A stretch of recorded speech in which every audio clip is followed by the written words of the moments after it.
Hello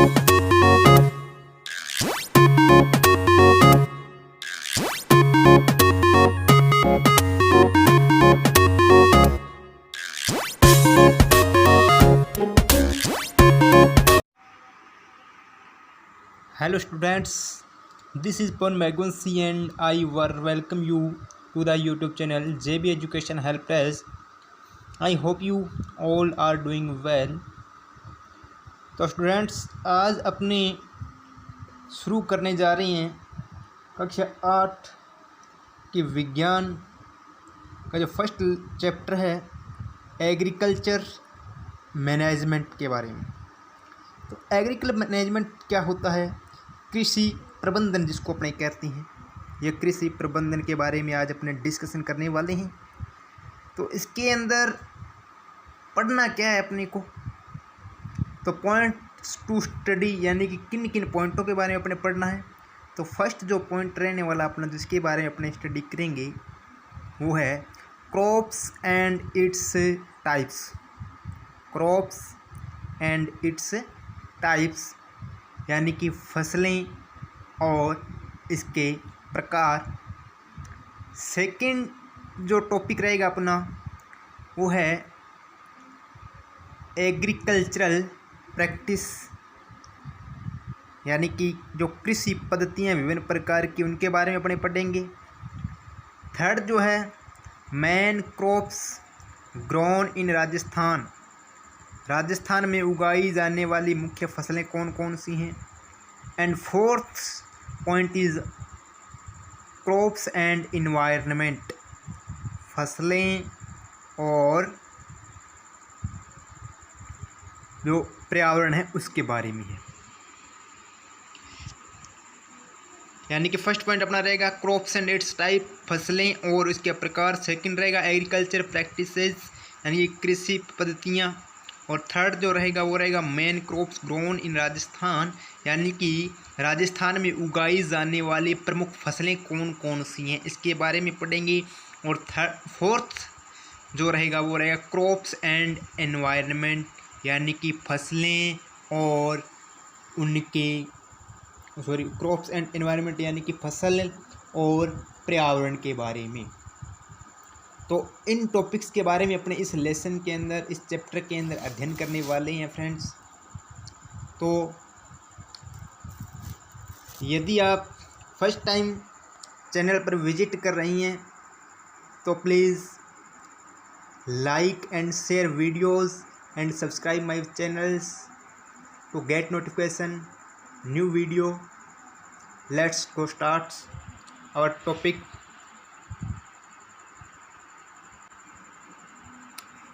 तो first topic अपना है crops and it's type,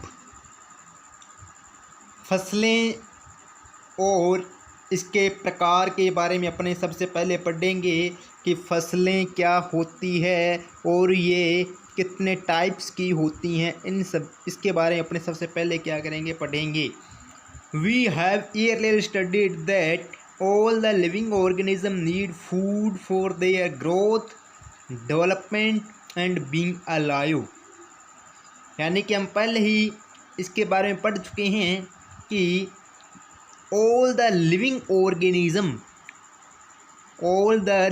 organism सभी जीवों के लिए नीड फूड भोजन की आवश्यकता होती है।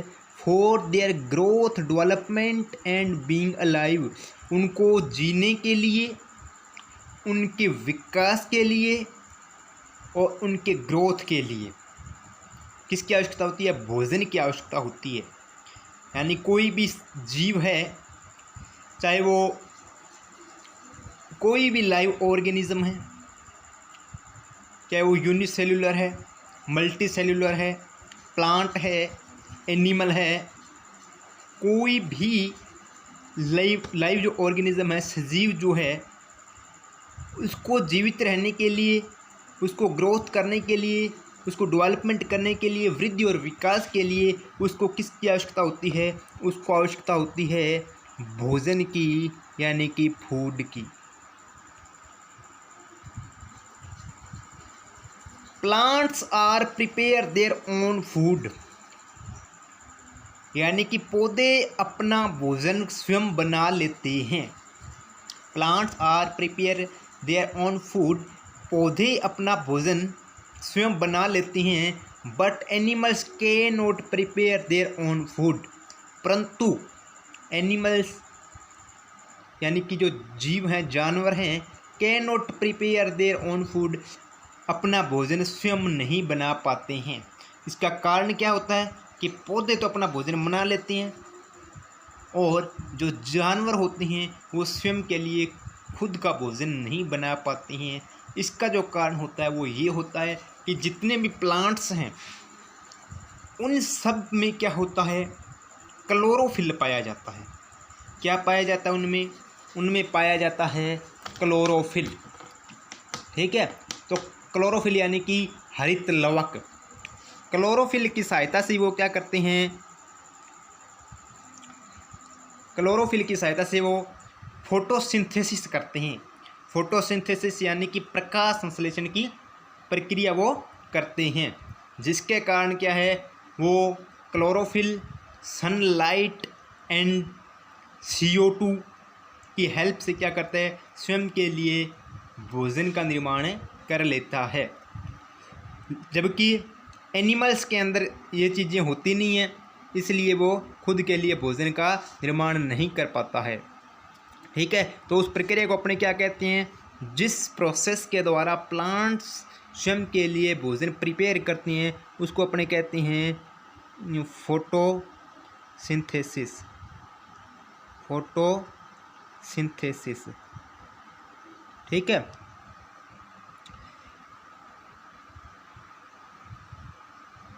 Animals are dependent mainly on plants for their food.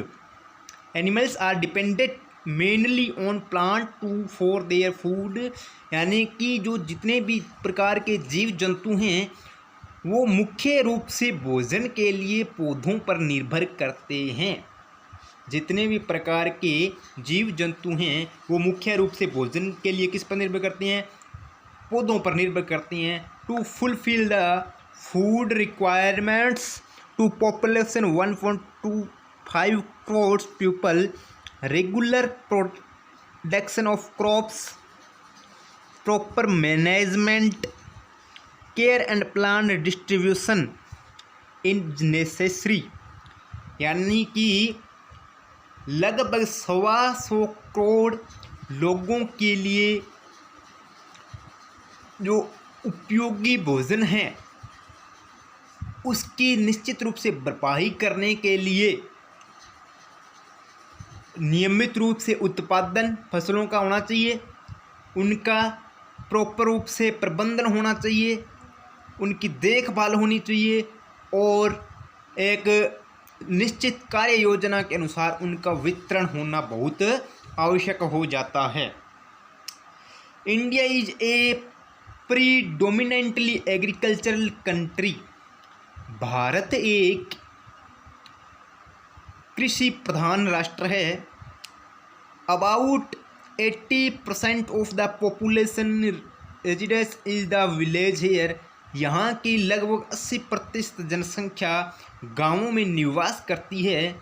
Along with the geographical diversity there is a lot of diversity in the eating habits also, यानी कि यहाँ की जो भौगोलिक जैव विविधता तो यहाँ पर पाई जाती है, लेकिन इसके साथ साथ जो खाने की आदतें हैं या खाने का जो सिस्टम है यहाँ का, उसमें भी क्या है, विविधताएं पाई जाती है। तो अपनी बात कर लें थोड़ी डाइवर्सिटी के बारे में। आपको बता देना चाहूँगा कि डाइवर्सिटी होती क्या है, डाइवर्सिटी अपने किसे कहते हैं। डाइवर्सिटी का मीन ये होता है यहाँ पर कि हमारे चारों ओर जो इन्वायरमेंट है उस इन्वायरमेंट के अंदर अपने देखते हैं कि many types of plants and many types of animals see our arounding, ठीक है। यानी कि विभिन्न प्रकार के पौधे और विभिन्न प्रकार के जीव जंतु को अपने चारों ओर देखती हैं, उनमें क्या है, प्रॉपर रूप से पूर्ण तरीके से क्या है, भिन्नताएं पाई जाती हैं। प्रत्येक पौधा और प्रत्येक जो जीव है किसी न किसी रूप से एक दूसरे से अलग दिखता है, उसमें कोई ना कोई भिन्नता पाई जाती है। तो ये जो भिन्नताएं होती हैं उसी को अपने क्या कहते हैं, जैव विविधता कहते हैं। तो इंडिया जो है, इंडिया के अंदर क्या है, ज्योग्राफिकल डाइवर्सिटी तो है ही है, यानी कहीं पर क्या है अपने देखते हैं, जैसे राजस्थान की बात करें, अपने राजस्थान में क्या है, कहीं पर मैदान है, पठार है, कहीं पर पहाड़ हैं, तो कहीं पर रेतीले टीले भी हैं। तो ये क्या है, जैव विविधता है, ये डाइवर्सिटी है। तो ज्योग्राफिकल डाइवर्सिटी के अलावा यहाँ पे क्या है, जो खाने की चीज़ें उनमें भी डाइवर्सिटी पाई जाती है। खाने की चीज़ों में डाइवर्सिटी का अर्थ क्या होगा, खाने की चीज़ों में डाइवर्सिटी का अर्थ ये होगा, जैसे राजस्थान है, पंजाब है, ठीक है, या हिमाचल प्रदेश, अलग अलग स्टेट्स हैं, उनमें अलग अलग खाने की चीज़ें का क्या होता है, सिलसिला होता है। जैसे कहीं पर, जैसे अपन राजस्थान की बात करें तो यहाँ पे दाल बाटी चूरमा फेमस है, ठीक है। पंजाब की अगर अपन बात करें तो मक्के की रोटी, सरसों का साग फेमस है। इसी प्रकार प्रत्येक अलग अलग जगह पे क्या है, अलग अलग जो वेन्यू हैं वो चलते हैं। तो ये क्या है, ईटिंग डाइवर्सिटी कहा जाता है इसको, ठीक है।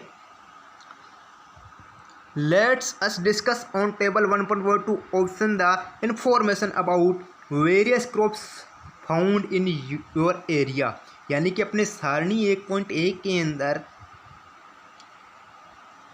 हमारे जो चारों ओर का जो एरिया है, क्षेत्र है, उसमें पाई जाने वाली विभिन्न प्रकार की जो फसलें हैं उनके बारे में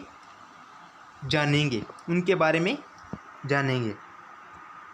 तो देखो कौन कौन सी फसलें अपने चारों ओर पाई जाती हैं उनके बारे में अपने डिस्कशन कर लेते हैं। तो देखो पहले सीरियल नंबर दे रखा है, इसके अंदर प्लांट नेम दे रखा है, location where these are grown generally, यानी कि वह स्थिति या वह स्थान जहाँ पर ये क्या है सामान्यतः उगाई जाती हैं, और duration of offering the crop, यानी कि वो कितने टाइम में पककर तैयार हो जाती है, वो ड्यूरेशन भी इसकी दे रखी है। तो सबसे पहले देखो अपनी बात करते हैं, सबसे पहले दे रखा है इसने मैंगो के बारे में, आम, ठीक है। तो आम कहाँ पर लगाया जाता है, on the margins of field, यानी कि खेतों की किनारों पर लगाया जाता है आम, ठीक है। अप टू मेनी ईयर्स, यानी कि आपको पता होना चाहिए आम का जो पौधा होता है वो बहुवर्षीय पौधा होता है, यानी कि इसकी जो एज होती है, उम्र जो होती है इसकी, ये क्या है काफ़ी समय 2 या 2 से अधिक वर्ष के जितने भी पौधे होते हैं, प्लांट होते हैं, उनको अपने क्या कहते हैं, बहुवर्षीय प्लांट कहते हैं। मेनी ईयर्स जो रहने वाले होते हैं उसके अंदर गिना जाता है। तो मैंगो का जो प्लांट है वो भी क्या है 2 या 2 से अधिक साल तक रहता है, तो ये अप टू मेनी ईयर्स माना जाएगा, ड्यूरेशन इसकी ये मानी जाएगी। प्लम क्या होता है, प्लम किसे कहते हैं, प्लम कहते हैं अपने बेर को, ठीक है। बेर तो अपने खाते ही हैं साधारण, ठीक है। तो बेर की जो खेती की जाती है वो क्या, on the margin and in between of fields at fixed intervals. On the margin यानी कि किनारों पर तो लगाई जाती हैं, इसके अलावा इन बिटवीन ऑफ फील्ड्स, खेतों के बीच में, एट फिक्स्ड इंटरवल, एक निश्चित दूरी बनाकर लगाई जाती हैं, यानी एट फिक्स्ड इंटरवल्स पर लगाई जाती हैं, खेतों के बीच में भी। इसके अलावा कहाँ पर लगाई जाती हैं, ऑन द मार्जिन्स, किनारों पर लगाई जाती है। Fruits can be obtained every year, यानी कि इसके जो फल हैं वो प्रत्येक साल अपने को प्राप्त होते हैं। उसके बाद में व्हीट, गेहूँ जो अपने खाते हैं, इन ए लार्ज फील्ड एरिया, यानी कि एक बहुत बड़े क्षेत्र में इसको उगाया जाता है। Production is once in a year is less duration, यानी कि इसका जो है एक साल में एक बार उत्पादन होता है। उसके बाद अलग अलग फसलें दे रखी हैं, जिसके अंदर जैसे बरली आ गया, जो होता है, ठीक है। इसको इन ए लार्ज फील्ड एरिया के अंदर करते हैं। ग्राम यानी कि चना, मस्टर्ड, सरसों, मेज़, मक्का, कॉलीफ्लावर, ये आ जाता है कॉलीफ्लावर यानी कि गोभी, ठीक है। इसके अलावा लेडी फिंगर भिंडी और कैरेट, गाजर, इनको अपने अलग अलग क्षेत्रों के अंदर बोते हैं, ठीक है। इनका जो ड्यूरेशन है, ठीक है, पककर तैयार होने का जो समय है वो सबका अलग अलग है, और अलग अलग क्षेत्र में इसको बोया जाता है। तो ये हमारे क्षेत्र में जो अलग अलग प्रकार की फसलें बोई जाती है उनके बारे में अपने क्या है थोड़ा सा स्टडी किया है। अब अपने नेक्स्ट पॉइंट की तरफ बढ़ते हैं। Students try to understand and fill the table 1.1 with their experience and help of their parents and teachers, यानी कि विद्यार्थी इसको समझें और जो 1.1 टेबल है इसको भरने का प्रयास करें विद देयर एक्सपीरियंस, अपने अनुभव के आधार पर, and help of their parents and teachers, और अपने अभिभावक और टीचर की सहायता से इसको भरने का प्रयास करें। ठीक है।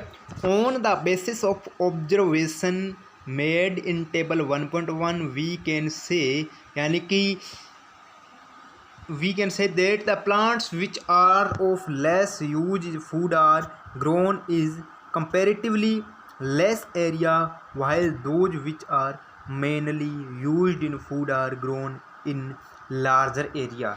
यानी कि ये क्या कहता है कि on the basis of observation, यानी कि हमने जो अवलोकन किया उसके आधार पर, मेड इन टेबल 1.1 जो कि हमने सारणी 1.1 में बनाया है, अवलोकन किया है, वी कैन से हम ये कह सकते हैं दैट कि the plants which are of less use in food. ठीक है। यानी कि जो पादप हैं उनका अपने क्या करते हैं, कम उपयोग करते हैं भोजन में, are grown is comparatively less areas, और इसीलिए हम क्या करते हैं, उनको तुलनात्मक रूप से कम एरिया के अंदर उगाते हैं। वाहिल जबकि those which are mainly used in food are grown is larger area, जबकि हम क्या करते हैं, जो भोजन के लिए उपयोगी फसलें होती हैं उनको एक बहुत बड़े क्षेत्र में उगाती हैं। On the basis of above information we can say that plants which are grown at definite intervals of time to fulfill the food requirements of humans and animals are called crop plants, and the plants which are grown in a definite season are collectively called crop। यानी कि on the basis of our information, हमारी सूचना के आधार पर, we can से हम कह सकते हैं that plants which are grown at definite intervals of time, यानी कि पौधे जो एक निश्चित समय अंतराल में बोए जाते हैं, to fulfil the food requirement, जो हमारी भोजन की जो ज़रूरतें हैं उनको पूरा करती हैं, ऑफ ह्यूमन्स एंड एनिमल्स, मानव और जंतुओं की, आर कॉल्ड क्रॉप प्लांट्स, वो क्या कहलाती हैं, फसली पादप कहलाती हैं। यानी कि ये कहना क्या चाहता है, ये कहना चाहता है कि ऐसे पादप जो मानव के लिए और जीव जंतुओं के लिए भोजन की आवश्यकता को पूर्ण करने के लिए एक निश्चित समय अवधि में बोई जाती हैं, उन प्लांट्स को अपने क्या कहते हैं, उन प्लांट्स को अपने कहते हैं फसली पादप, या उसको अपने कहते हैं क्रॉप प्लांट। ठीक है। उनको अपने क्या कहते हैं, क्रॉप प्लांट या फसली पादप कहते हैं। कौन से पादपों को, जो ह्यूमन एंड एनिमल्स की जो फूड रिक्वायरमेंट्स हैं, जो भोजन की आवश्यकताएं हैं, उनको पूरा करने के लिए एक निश्चित समय अंतराल के अंदर जिनको उगाया जाता है, उनको अपने क्या कहते हैं, क्रॉप प्लांट या फसली पादप कहती हैं। And the plants which are grown in a definite season एक कलेक्टिवली कॉल्ड क्रॉप, और ऐसे पौधे जिनको हम एक निश्चित ऋतु के अंदर उगाते हैं उनको अपने क्या कहते हैं, फसल कहते हैं। यानी कि एक निश्चित ऋतु के अंदर उगाए जाने वाले जो पौधे होते हैं उनको अपने क्या कहते हैं, फसल कहते हैं। अब फसल की जो डेफिनेशन है वो दे रखी है इसने बहुत ही बढ़िया तरीके से। क्या है फसल, when only a single type of plants are grown in huge area then it is called crop. यानी कि जब हम एक ही प्रकार के पौधे एक बहुत बड़े क्षेत्र में उगाते हैं तब इसे फसल कहते हैं। जब एक ही प्रकार के पौधे अपने बहुत बड़े क्षेत्र में उगाते हैं तब इसे क्या कहते हैं, फसल कहते हैं। उदाहरण के लिए फॉर एग्ज़ाम्पल अगर अपनी बात करें, अपने बो दिया वीट, अपने बो दिया एक बहुत बड़े क्षेत्र में, जैसे अपने बात करते हैं वीट की, गेहूं की, ठीक है, गेहूं को अपने बो दिया है, या अपनी बात करते हैं जैसे जो है मक्का है, जो भी अपने फसल उगाते हैं वो एक बहुत बड़े क्षेत्र में उगाते हैं अपने, तो वो क्या एक फसल है। ठीक है, इसके अंदर अपने थोड़ा और ऐड कर सकते हैं। क्या इसने क्या कहा है, when only a single type of plants are grown in a huge area, यानी एक बहुत बड़े क्षेत्र में जो उगाए जाते हैं फसलों, एक ही प्रकार के पौधे, ठीक है, उनको अपने क्या कहते हैं, फसल कहती हैं। ठीक है, अब इसके अंदर अपने ये जोड़ सकते हैं, वो किस दृष्टि से वो जोड़े जाते हैं, फॉर इकोनॉमिकली एंड जो अपने कह सकते हैं food requirements, to fulfil the food requirements. तो यानी कि जो आर्थिक सहायता करे हमारी, और जो हमारी फूड रिक्वायरमेंट्स है उसको पूरा करे, उस आधार पे अपने जो फसलें बोते हैं उसको अपने क्या, जो पौधे उगाते हैं उनको अपने क्या कह सकते हैं, उसको फसल कह सकते हैं। ठीक है, तो उदाहरण मैं आपको बता देता हूँ, जैसे अपने बोते हैं कणक बोते हैं, गेहूँ बोते हैं, ठीक है, जैसे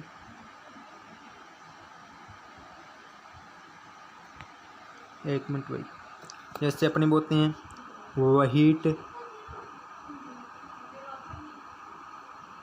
गेहूँ, जैसे अपने बोते हैं कॉटन,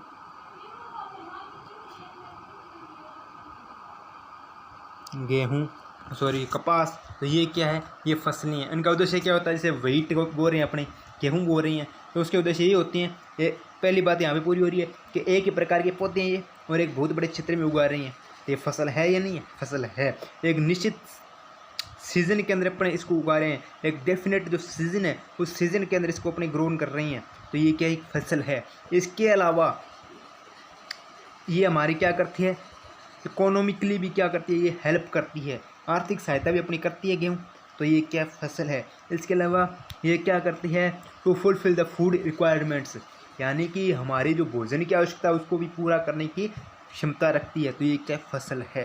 तो ये होगी फसल, किसे कहती हैं, कम लेट्स अस डू, यानी कि अपनी आओ ये करते हैं, क्या करना है देखो, complete the table 1.2 by writing the season of growing and the estimated time from sowing till cutting of the plant found in your nearby areas, यानी कि जो 1.2 टेबल है इसको अपने कंप्लीट करना है।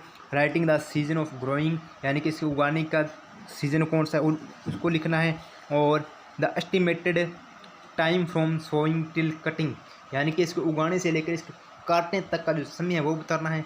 ऑफ द प्लांट्स, पौधों का, found in your near by area, तुम्हारे नज़दीकी जो क्षेत्र है उनमें जो उगाए जाते हैं उनके बारे में। तो देखो अगर अपनी बात करें, फर्स्ट टाइम अपनी बात करते हैं यहाँ पे name of the crop plant, यानी कि जो फसली पात्र है उसका नाम दे रखा है इसने, और सीजन व्हेन क्रॉप द ओपनेट, ठीक है, यानी कि फसल कब बोई जाती है, ठीक है, विंटर के अंदर बोई जाती है, समर के अंदर बोई जाती है, रेनी सीजन के अंदर बोई जाती है। Estimated time in month from sowing till cutting, यानी कि कितनों महीनों में पककर तैयार हो जाती है। ठीक है, तो अगर अपने बात करें व्हीट की, गेहूं की, तो गेहूं जो बोई जाती है वो बोई जाती है अपने विंटर के अंदर। गेहूं कब बोई जाती है, गेहूं बोई जाती है अपने विंटर के अंदर, ठीक है, जो कि लगभग अक्टूबर से लेकर और नवंबर या नवंबर के लास्ट तक बोई जाती है, और इसका एस्टिमेटेड जो टाइम है वो लगभग रहता है 5 से 6 महीने का, 5 से 5.5 मंथ का रहता है इसका टाइमिंग। ठीक है, उसके बाद बरली, जो ये भी विंटर के अंदर ही बोया जाता है। मेज़ आ गया, मक्का, ठीक है, ज्वार आ गई, बाजरा आ गया, बाजरा जो बोया जाता है या ज्वार बोई जाती है, ये कब बोई जाती है, ज्वार या बाजरा ये बोई जाती है अपनी समर के अंदर, गर्मी के अंदर बोई जाने वाली फसल है ये। ठीक है, समर के अंदर बोई जाती है, ज्वार है चाहे वो बाजरा है और चाहे वो मोठ है। मोठ भी कब बोया जाता है, समर के अंदर ही बोया जाता है। और इसकी भी क्या होती है, मोठ की या बाजरे की, इसकी लगभग मोठ की ज़्यादा होती है, 4 मंथ होते हैं, और ज्वार या बाजरा की होती है 2 से 3 मंथ। ठीक है, पकने का जो समय होता है इसकी बात करें अपने। उसके बाद मस्टर्ड, मस्टर्ड जो बोई जाती है, मस्टर्ड भी बोई जाती है विंटर के अंदर। मस्टर्ड कब बोई जाती है, मस्टर्ड यानी कि सरसों, ये बोई जाती है अपनी विंटर के अंदर। ठीक है, और तिल, तिल जो बोया जाता है वो बोया जाता है समर के अंदर, गर्मी के अंदर, या इसको अपने ये भी कह सकते हैं रेनी सीजन भी कह सकते हैं, क्योंकि बरसात के टाइम इसको बोते हैं। और वाटरमेलन यानी कि तरबूज, तरबूज आपको पता है गर्मी के अंदर अपने खाते हैं, तो तरबूज कब बोया जाता है? गर्मी के अंदर बोया जाता है। तो ये अलग अलग प्रकार की जो फसलें थी जो अपने बोते हैं, ठीक है, उनका टाइम पीरियड पूछा इसने कि किस सीज़न के अंदर इसको बोया जाता है।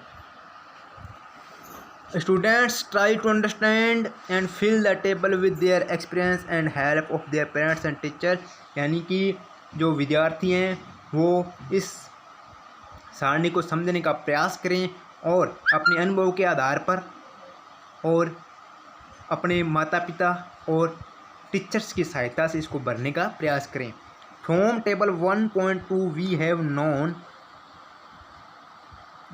1.2 सारणी के से हम ये जानते हैं that some crops are grown in summer, कुछ फसलें हैं जो गर्मी के अंदर बोई जाती हैं, सम इन विंटर, और कुछ हैं जो सर्दी के अंदर बोई जाती हैं, and some in rainy season, और कुछ ऐसी हैं जो बरसात के मौसम में, बारिश की जो ऋतु होती है उस ऋतु में बोई जाती है। Their growing season are different, इनके जो उगाने के जो सीजन है, ऋतु है, वो अलग अलग है। Crops grown in different season have different life spans also come, यानी कि जो फसलें हैं उनको डिफरेंट सीजन के अंदर बोया जाता है और उनका जो लाइफ स्पेन है वो भी क्या होता है? अलग अलग होता है, यानी कि जो इनकी जो पकने का जो समय है वो भी क्या है? अलग अलग होता है। इनका जीवन जो प्रक्रिया है वो भी क्या अलग अलग होती है। Let's us categorise the crop of our area on the basis of season, यानी कि अब अपने क्या करते हैं, हमारे क्षेत्र में उगाई जाने वाली जो विभिन्न प्रकार की फसलें हैं उनको ऋतुओं के आधार पे कैटेगराइज करते हैं, अलग अलग कैटेगरी के अंदर इनको बांटते हैं। ठीक है, तो अपने इन फसलों को कितनी कैटेगरी के अंदर बांट सकते हैं? तो इन फसलों को अपने बांट सकते हैं 3 कैटेगरी के अंदर। फर्स्ट ऑफ ऑल जो फर्स्ट कैटेगरी है वो होती है rabi crop, second is kharif and third is zaid. तो इन तीनों के बारे में अपने को पढ़ना है।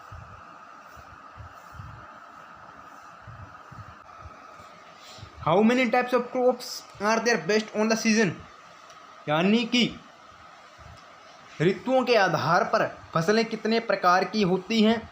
Categories the crops grown in your field on the basis of season, यानी कि तुम्हारे क्षेत्र में जो उगाई जाने वाली फसलें हैं उनको ऋतुओं के आधार पे वर्गीकृत करना है।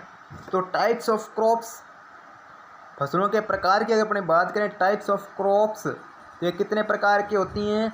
ये होते हैं 3 प्रकार की।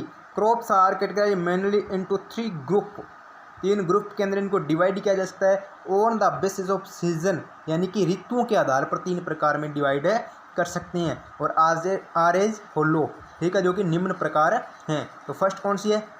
रबी क्रॉप्स, ठीक है, सेकंड है खरीफ और थर्ड है जायद क्रॉप। तो ये 3 प्रकार की फसलें होती हैं on the basis of season, ऋतुओं के आधार पे होती हैं। ठीक है, 3 प्रकार की फसलें, रबी क्रॉप, खरीफ क्रॉप एंड जायद। तो इनके बारे में अपने डिटेल से पढ़ते हैं। रबी क्रॉप्स के अंदर कौन कौन सी अपनी क्रॉप आती हैं, खरीफ के अंदर कौन सी आती हैं, जायद के अंदर कौन सी आती हैं, और इनकी जो ग्रोन करने का, उगाने का जो टाइमिंग है वो टाइमिंग क्या है, कौन से सीज़न के अंदर इनको उगाया जाता है, कितना टाइम होता है इनका, इन सब के बारे में अपने अध्ययन करेंगे। फर्स्ट ऑफ ऑल और टॉकिंग अबाउट रबी क्रॉप्स, ये रबी क्रॉप्स जो हैं वो कब बोई जाती हैं, कौन सी होती हैं? तो these are crops grown between October to February, these are crops grown between October to February. ये याद रखना आप, इसकी टाइमिंग कब बोई जाती है? अक्टूबर टू फरवरी, यानी कि अक्टूबर से लेकर फरवरी तक बोई जाती है। और एग्जाम्पल इसके जैसे व्हीट होगी, बरली यानी कि जौ, ग्राम यानी कि चना, पीन्स, मस्टर्ड, सरसों आदि। ये जो फसलें हैं ये कौन सी हैं? रबी की हैं। और ये बोई कब जाती हैं? अक्टूबर टू फरवरी के अंदर, यानी कि ये विंटर सीजन के अंदर बोई जाने वाली फसलें हैं। तो अपने साधारण भाषा में कह सकते हैं कि जो फसलें विंटर सीजन के अंदर उगाई जाती हैं उन फसलों को अपने क्या कहते हैं, रबी की फसलें कहती हैं। Second is kharif crop. Kharif crops कौन सी होती हैं? There are the crops grown between June to September. June to September, जून से सितंबर के बीच में जो बोई जाने वाली फसलें हैं वो कौन सी है? खरीफ की फसलें हैं। ठीक है। एग्जाम्पल फॉर एग्जाम्पल अपनी बात करते हैं मैज, मक्का की, ग्राउंड नट। ग्राउंड नट क्या होता है? अभी मूंगफली होती है। ठीक है। तो ये जो फसलें हैं ये कौन सी हैं? खरीफ की फसलें हैं। उसके बाद है जायद क्रॉप्स। जायद क्रॉप्स कौन सी होती हैं? जायद क्रॉप्स वो होती हैं जो वर्षा ऋतु के अंदर इनके बीच में बोई जाती हैं, जो रेनी सीजन होता है उनमें बोई जाने वाली हैं। ठीक है। March to June. ठीक है। इसके अंदर मेनली जो आती हैं वो वेजिटेबल्स आती हैं, जो सब्जियां होती हैं वो आती हैं। तो these are crops grown between March to June, यानी कि मार्च से लेकर जून के बीच में जो फसलें होती हैं उनको अपनी कौन सी कहते हैं? जायद कहते हैं। एग्जाम्पल देखो इसका, मस्क मेलन है, वाटर मेलन है, कुकुम्बर है एंड अदर वेजिटेबल्स हैं। ठीक है। तरबूज हो गया इसके अंदर धनिया आ जाता है, इसके अंदर अन्य प्रकार की जो आ जाती हैं सब्जियां आ जाती हैं। तो ये कौन सी होगी? जायद क्रॉप्स होगी। तो अभी अपनी बात की 3 types of crops basis on season, यानी कि जो सीज़न के आधार पर 3 प्रकार की फसलें हैं वो कौन कौन सी हैं? तो 3 प्रकार की फसलें होती हैं। फर्स्ट ऑफ ऑल अपने बात की थी रबी क्रॉप्स, यानी कि जो विंटर सीजन के अंदर ग्रोन की जाने वाली क्रॉप्स हैं वो रबी क्रॉप्स होती हैं, जिनको अपने अक्टूबर टू फरवरी के अंदर ग्रोन करवाते हैं। फॉर एग्जाम्पल अपनी बात की थी व्हीट की, बरेली की, ग्राम की, पैंस की, मस्टर्ड ऑयल की। सेकेंड ऑफ जो थी अपने खरीफ क्रॉप्स की बात की है, यानी कि खरीफ की फसल कौन सी होती हैं? जो कि जून टू सितंबर के अंदर उगाई जाती हैं। ठीक है। These are the crops grown between June to September, यानी कि सितंबर, जून और सितंबर के बीच में जो फसल पककर तैयार हो जाती है वो कौन सी है? खरीफ की फसल है। और थर्ड अपनी बात कर लिए जायद की फसल, जो कि मार्च टू जून तैयार हो जाती है। ठीक है। जिसके अंदर विभिन्न प्रकार की सब्जियां आ जाती हैं। तो ये 3 प्रकार की जो फसलें अपनी पड़ी बेसिस ऑन सीजन। ठीक है। और नेक्स्ट जो अपनी बात करते हैं classification of crops on the basis of use, यानी कि कौन, अब इसका आधार क्या हो जाएगा? इस आधार पे अपनी बात करेंगे। तो बेसिस ऑफ यूज, यानी कि उपयोगिता के आधार पर जो फसल है उसका वर्गीकरण करना है अपने को। ठीक है। तो अपने इसको अलग अलग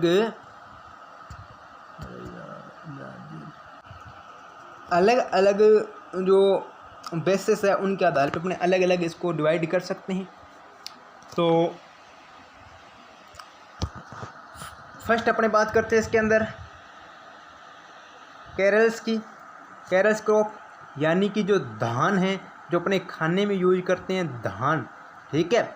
खाद्य फसल जिसको अपनी कहती हैं वो आ गई। तो उसके अंदर कौन कौन से खाद्य फसलों के अंदर? इसके अंदर व्हीट आ जाती है, गेहूँ, बरली यानी कि जौ, और इसके अंदर आती है ज्वार। ठीक है। मक्का, बाजरा और एटसेट्रा इत्यादि अन्य भी इसके अंदर फसलें आ जाती हैं।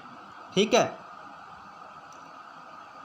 और इसका यूज किस में करते हैं? चपाती और पोरीज, यानी कि रोटी बनाने में इसका यूज करते हैं, चपाती बनाने में इसका यूज करते हैं और दलिया बनाने में इसका यूज करते हैं। सेकंड पल्सेज, यानी कि दालें। पल्सेज क्या होती हैं? दालें। दालें किस किस की होती हैं? अरहर होता है, ग्रीन ग्राम होता है, ग्रीन ब्लैक ग्राम होता है, यानी कि चना हो गया इसके अंदर, हरा चना। ठीक है। काला चना, अरहर हो गई। ठीक है। इनका अपनी किस में यूज करते हैं? ब्लैक ग्राम, यानी कि उड़द जो होता है। ठीक है। तो इनका अपने यूज किस में करते हैं? दालों के रूप में इसका यूज करते हैं। उसके बाद है ऑयल यील्डिंग क्रॉप, यानी कि ऐसी फसलें जिनसे हम क्या करते हैं? तेल प्राप्त करते हैं, यानी कि तिलहनी फसलें जिनको अपने कहते हैं, हिंदी के अंदर जिनको अपने कहते हैं तिलहनी फसलें। तो वो कौन सी हैं? तो इसके अंदर आ जाता है ग्राउंड नट, यानी कि मूंगफली, line seed, flax seed, mustard, soybean. ठीक है। जैसे अपने सोयाबीन का यूज करते हैं, मस्टर्ड यानी कि सरसों का यूज करते हैं, मूंगफली का यूज करते हैं किसमें? तेल के, इनके बीजों से क्या है अपने तेल निकालती हैं। ठीक है, इसके अलावा अरंडी का जो होता है, अरंडी का भी अपने यूज करते हैं। तो इन बीजों से अपने क्या तेल प्राप्त करते हैं। तो इनको अपने कौन सी फसल कहते हैं, ऑयल यील्डिंग क्रॉप, यानी कि तिलहनी फसलें। ठीक है, और पल्सेज यानी कि जिनसे अपनी दालें प्राप्त करते हैं उनको अपने कहते हैं दलहनी फसलें। ठीक है, मैं लिख कर बता देता हूँ आपको थोड़ा सा। जिनसे अपने तेल प्राप्त करते हैं उनको तो अपने क्या कहते हैं, उनको कहते हैं तिलहनी फसलें। ठीक है, और जिनसे अपने दालें प्राप्त करते हैं उनको कहते हैं दलहनी फसलें। और जिनसे अपने धान प्राप्त करते हैं खाने को, उनको अपने क्या कहते हैं, धान कहते हैं। ठीक है, उसके बाद में फोर्थ इसका जो कैटेगरी है वो है स्पीसीज, यानी कि मसाले, यानी कि ऐसी फसलें जिनसे हम अपने क्या करते हैं, मसाले प्राप्त करते हैं। स्पीसीज का मतलब क्या हो गया, मसाले। ठीक है, यानी कि मसालेदार जो फसलें होती हैं वो कौन कौन सी होती हैं, मसाले वाली। तो मसाले वाली देखो कौन कौन सी होती हैं, चिल्ली, मिर्च, कोरिएंडर, धनिया, अजवाइन। ठीक है, और इसके बाद में टर्मेरिक यानी कि हल्दी। इन सब का अपने यूज किस में करते हैं, मसालों के रूप में करते हैं। फ्रूट्स एंड वेजिटेबल्स, फल और सब्जियां, इसके अंदर मैंगो है, बेर है, माल्टा है, लेडी फिंगर यानी कि भिंडी है, टिंडा है, गोर्ड है, कॉलीफ्लावर यानी कि गोभी है, स्वीट लाइम। ठीक है, ये सारे के सारे क्या है, ये सारे के सारे फ्रूट्स एंड वेजिटेबल्स हैं। और अदर क्रॉप के अंदर आ जाता है फूड एंड मेडिसिन। ठीक है, खाद्य और दवाइयाँ आ जाती हैं। ठीक है, जिनका अपने दवाओं के रूप में यूज करते हैं। तो ये जो अपने पढ़ा है क्रॉप्स का जो क्लासिफिकेशन वो किस आधार पर पढ़ा है, बेसिस ऑन यूज के आधार पर पढ़ा है। ठीक है, उपयोगिता के आधार पर फसलों के प्रकार के बारे में अपने इसके अंदर पढ़ा है। ठीक है, now we'll study about the entire process of starting before the sowing of crops till its cutting। यानी कि अब अपने क्या करेंगे, जो फसलों को उगाने से लेकर कटिंग तक का जो पूरा प्रोसेस है उसके बारे में अध्ययन करेंगे। You might have seen crops in the field, हम क्या करते हैं, खेतों के अंदर फसलों को देखते हैं। You might also have seen the farmers engaged in different agriculture practice like irrigation, weeding, harvesting etc। और हम क्या देखते हैं कि जो किसान होते हैं वो अलग अलग प्रकार की कृषि पद्धतियों का उपयोग करते हैं, जैसे सिंचाई करते हैं और खरपतवार निकालते हैं। ठीक है, और हार्वेस्टिंग का कार्य करते हैं, यानी कि भंडारण का भी कार्य करते हैं। ठीक है, all the process involved right from the preparation of soil, all the process involved, वो सभी प्रोसेस जो right from the preparation of soil, यानी कि जब मिट्टी तैयार करता है किसान, बिफोर सोइंग, बीज उगाने से पहले, up to the sale of harvest market are called practice of crop production.